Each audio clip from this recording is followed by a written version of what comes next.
அனைவருக்கும் வணக்கம். இது பிஎஸ்இன் கிச்சன் யூடியூப் சேனல். நிறைய பேருக்கு பார்த்தீங்கன்னா இந்த ரவா கிச்சடியாக இருந்தாலும் சரி, சேமியா கிச்சடியாக இருந்தாலும் சரி, எப்படி பண்ணுறது அப்படிங்கிறதுல ஒரு குழப்பம் இருந்துக்கிட்டே இருக்கும். அது என்ன செய்தாலும் சரி அவங்களுக்கு சரியாகவே வராது. இந்த வீடியோவில் நான் இதை தான் செய்ய போகிறேன். எப்படி செய்கிறதுன்னு உங்களுக்கு காட்ட போகிறேன். முதல்ல இந்த ரவா கிச்சடிக்கு தேவையான வெஜிடபிள்ஸ், பீன்ஸு, தக்காளி, வெங்காயம், பச்சை மிளகாய், அப்புறம் கருவேப்பிலை, உருளைக்கிழங்கு இது எல்லாத்தையும் எடுத்து வச்சுக்காங்க. எடுத்து வச்சுட்டு எல்லாத்தையும் தனித்தனியாக சின்னதாக நறுக்கி வச்சுக்காங்க. இப்போ நான் சொல்கிறதுக்கும் இந்த வீடியோவில் இருக்கிறதுக்கும் பார்த்தீங்கன்னா கண்டினியூட்டி, அதாவது தொடர்ந்து வராது. இருந்தாலும் நான் சொல்லிடுறேன். அதே மாதிரி வீடியோவையும் நீங்கள் பார்த்துக்கோங்க, நான் சொல்கிறதையும் கேட்டுக்கோங்க. அதே மாதிரி நீங்கள் செய்து பார்த்துருங்க.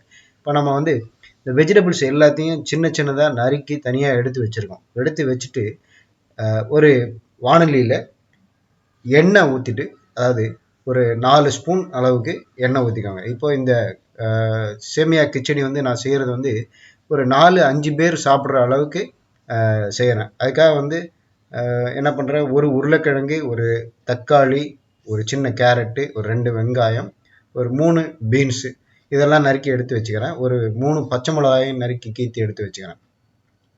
பீன்ஸ் நறுக்கும்போது பார்த்தீங்கன்னா நம்ம பச்சை மிளகாயை கீத்தி போடுறது கரெக்டாக இருக்கும்.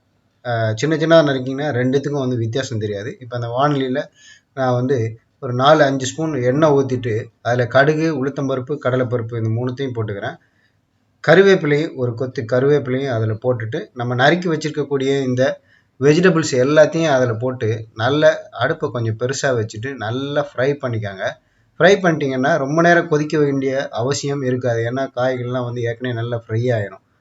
அதனால் நல்லா ஃப்ரை பண்ணிக்கோங்க. அடுப்பை நல்லா பெருசாக வச்சுக்கோங்க. நல்லா ஃப்ரை ஆனதும் அதில் ஒரு 4 பேர் செய்கிறதுக்கு நம்ம சேமியா தனியாக எடுத்து வச்சுக்கிறோம். ஏற்கனவே வறுத்த சேமியாவாக தான் இருக்கும். தேவைப்பட்டால் நீங்கள் அதை லேசாக எண்ணெய் ஊற்றாமல் முதல்லையே வறுத்து தனியாக எடுத்து வச்சுக்கோங்க.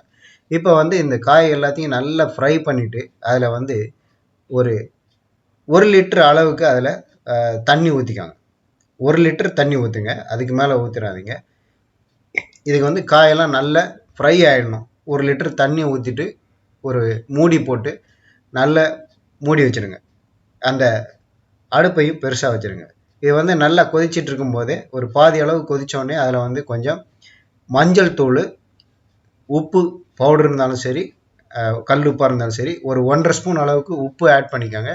ஒரு 1/2 ஸ்பூன் அளவுக்கு மஞ்சள் தூள் ஆட் பண்ணிக்கோங்க.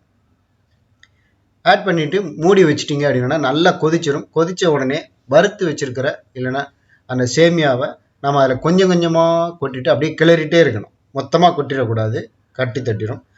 கொஞ்சம் கொஞ்சமாக அந்த சேமியாவை அதில் அப்படியே ஆட் பண்ணிவிட்டு கிளறிக்கிட்டே இருந்தோம் அப்படின்னு சொன்னோன்னா நல்ல அதை அந்த சேமியா சரியான அளவில் மிக்ஸ் ஆகும். அடுப்பை கொஞ்சம் பெருசாக வச்சுட்டு சேமியா எல்லாத்தையும் கொட்டிட்டு நல்லா கிளறுங்க. அடிப்பிடிக்காத அளவுக்கு அதை கிளறிக்கிட்டே இருங்க. நல்ல தண்ணி வற்றின பிறகு அடுப்பை சிம்மில் வச்சுட்டு கொஞ்சம் அதை மூடி வச்சுருங்க. மூடி வச்சிட்டிங்க அப்படின்னா நல்லா வெந்துடும். அதே சமயத்தில் அது நல்ல கிச்சடி பதத்துக்கு உதிராகவும் இருக்கும். ரொம்ப தண்ணியாகவும் இருக்காது, ரொம்ப உதிராகவும் வேகாமலும் இருக்காது. அந்த ஆவிலே வெந்துடும். நல்ல இதை நீங்கள் மூடி வச்சுட்டு ஒரு கிளறிட்டு அதில் முந்திரி பருப்பு இதெல்லாம் ஆட் பண்ணுறதா இருந்தால் பண்ணிக்கலாம். இல்லைனாலும் பரவாயில்ல.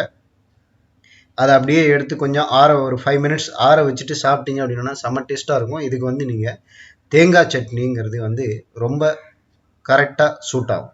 தேங்காய் சட்னி அரைச்சி இதுக்கு சைட் டிஷ்ஷாக யூஸ் பண்ணிங்கன்னா அது ரொம்ப செட் ஆகும். செம்ம டேஸ்ட்டாகவும் இருக்கும் சாப்பிட்றதுக்கு. நீங்கள் எவ்வளோ பண்ணிங்கன்னாலும் அது காலி ஆகிடும்.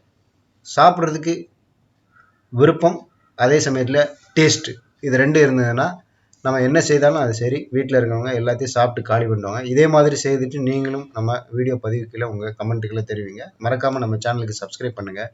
வீடியோ பிடிச்சிருந்ததுன்னா லைக் பண்ணுங்கள், எல்லாருக்கும் ஷேர் பண்ணுங்கள்.